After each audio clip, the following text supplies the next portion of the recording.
प्राप्त कर रहे हैं और आपने बहुत अनुभव जमा लिया है, बहुत सारा ज्ञान प्राप्त कर लिया है, फिर भी आपको अपनी मंजिल नहीं मिल रही है और किसी कारणवश आपको असफलता का सामना करना पड़ रहा है, तो भी आपकी मृत्यु हो जाए या फिर आप सपनों को पूरा करने के लिए बूढ़े हो जाएं, तो इस प्रकार के मरने के बाद भी आपके स्वर्ग में आपके कर्मों के अनुसार आनंद मिलेगा।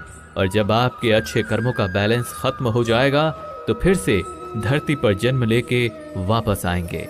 और जन्म भी ऐसे माहौल या घर में होगा जिसमें आपको पिछले जन्म के ज्ञान का स्तर पाने के लिए मेहनत नहीं करनी होगी, वो तो स्वतः आपको मिल जाएगा। आपको फिर उसके बाद के ज्ञान को पाने के लिए एक पुनः पूरी नई जिंदगी मिल गई होती है। ऐसा मैं नहीं बल्कि भगवान श्री कृष्ण ने भी योगियों के बारे में इस गीता के 6ठे अध्याय में बताते हुए कहा है, और उन्होंने उन लोगों के लिए भी विशेष बनाया है जो सच में बहुत ज्यादा मेहनत करते हैं। मित्रों, भक्ति सफल चैनल पर आप सुन रहे हैं संपूर्ण भगवद गीता का सार। श्रीमद् भगवद गीता अध्याय 7 ज्ञान विज्ञान योग। इस अध्याय में जो भगवान का ज्ञान है, हमें ये बताया गया है कि ईश्वर कैसे संसार को नियंत्रित करते हैं, ईश्वर को कौन से भक्त सबसे अधिक प्रिय होते हैं, इसके बारे में भी ये जानकारी दी गई है। लेकिन ये सवाल हम सबके मन में उठता है कि क्यों इंसान भगवान को नहीं पहचान पाता है। भगवान कृष्ण इस प्रश्न का उत्तर देते हुए कहते हैं कि हे अर्जुन, अब मैं तुझे वो बात बताऊंगा जिन्हें जानकर तू इस संसार में किसी और ज्ञान की तलाश में नहीं भटकेगा। हजारों लोगों में से कोई एक ही होता है जो ब्रह्म ज्ञान की खोज करता है, और वो कोशिश करके ही सही उसे प्राप्त करता है।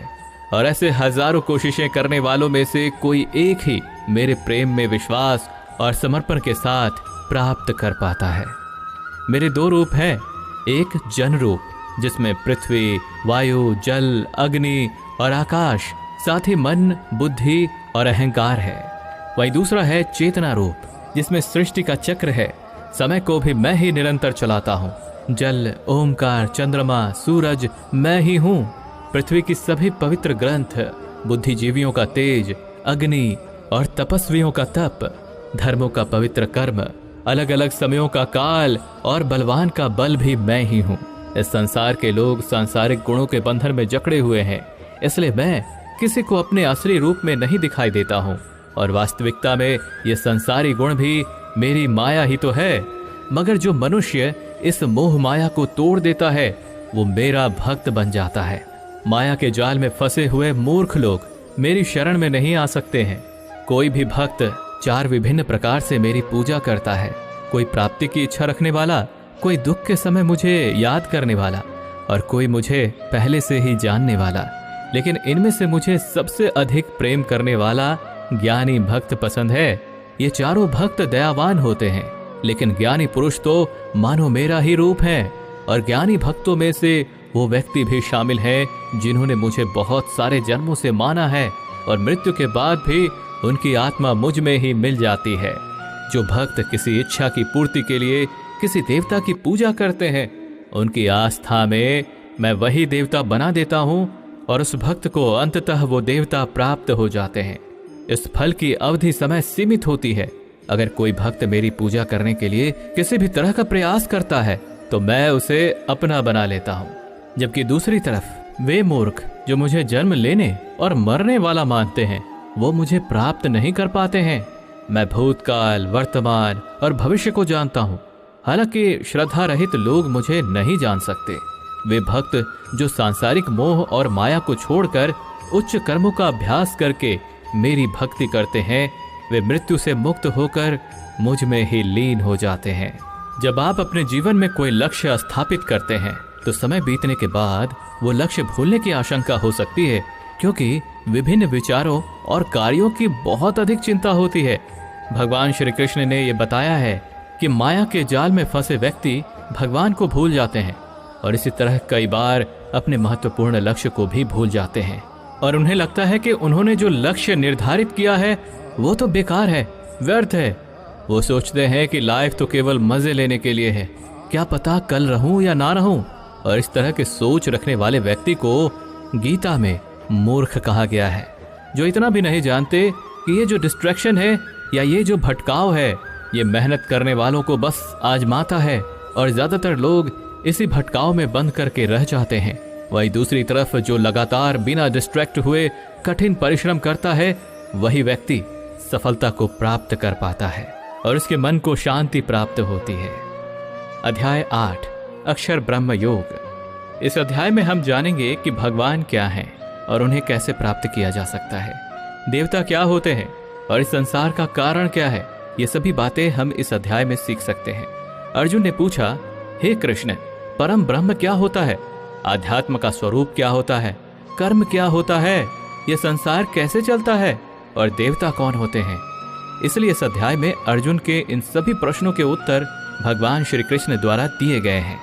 श्री कृष्ण कहते हैं कि जीवों की वास्तविकता ही आध्यात्म होती है। कर्म हमारे द्वारा पास्ट में किया गया त्याग होता है, जिसका परिणाम हमें वर्तमान में मिलता है। उसी तरह से हमारे वर्तमान में किए गए कर्म या त्याग वो भविष्य में मिलने वाले परिणामों को ही जन्म देते हैं। इस संसार का निर्णय करता वो मैं ही हूं, और जब कोई व्यक्ति अंत के क्षण में अपने मन में वही भाव और अपने ध्यान को उसी भाव में स्थिर करके शरीर को छोड़ता है, तो वो उसी भाव को प्राप्त करता है। इसलिए मुझे याद करने वाले हमेशा मेरे पास आते हैं। इसलिए अर्जुन, तू भी मुझ में ही ध्यान कर और युद्ध करके तू मुझे ही पाएगा। वे लोग मुझे सदैव याद करते हैं, वे सरलता से मेरे पास आते हैं, और जो मेरे पास आते हैं उनके जन्म मरण का चक्र समाप्त हो जाता है।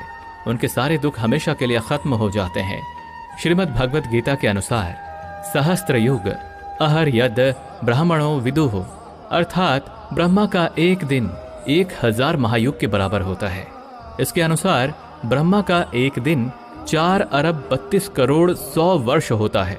इसी प्रकार इतनी ही अवधि ब्रह्मा की रात्रि की भी होती है। ब्रह्मा के एक दिन की सुबह में ही संपूर्ण संसार का निर्माण होता है, और रात के प्रारंभ में ही वो संसार फिर से ब्रह्मा में ही समा जाता है। और इस चक्र में लगातार पुनर्जन्म का चक्र चलता ही रहता है। लेकिन जो मेरे भक्त होते हैं उन्हें शीघ्र ही इस चक्र से मुक्ति मिल जाती है। इसलिए हे अर्जुन, मैं तुझे वो 2 मार्ग बताता हूँ जिससे लोग या तो मोक्ष को प्राप्त करते हैं या फिर से इस संसार में उन्हें वापस आना पड़ता है। जब सूर्य का प्रकाश होता है तो शुक्ल पक्ष चल रहा होता है और सूर्य उत्तरायण में होता है। जब कर्मयोगी जो शरीर छोड़ने वाला होता है मेरे पास हमेशा के लिए आ जाता है, और जब रात्रि होती है तो कृष्ण पक्ष आता है और सूर्य दक्षिणायन में मौजूद होता है। उस समय पर कर्मयोगी अपने शरीर को त्याग कर परलोक में जाते हैं और वहां बहुत समय तक आनंद सुख भोगते हैं। फिर संसार में उन्हें वापस आना ही पड़ता है।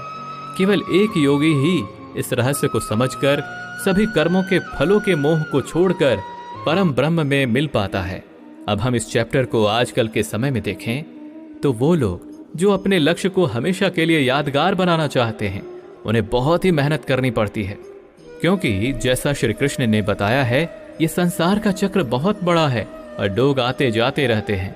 लेकिन वे लोग जो अपने जीवन में अद्वितीय निश्चय रखते हैं उन्हें ज्ञान योगी और कर्म योगी बनना होता है। ब्रह्मा का एक दिन बहुत लंबा होता है।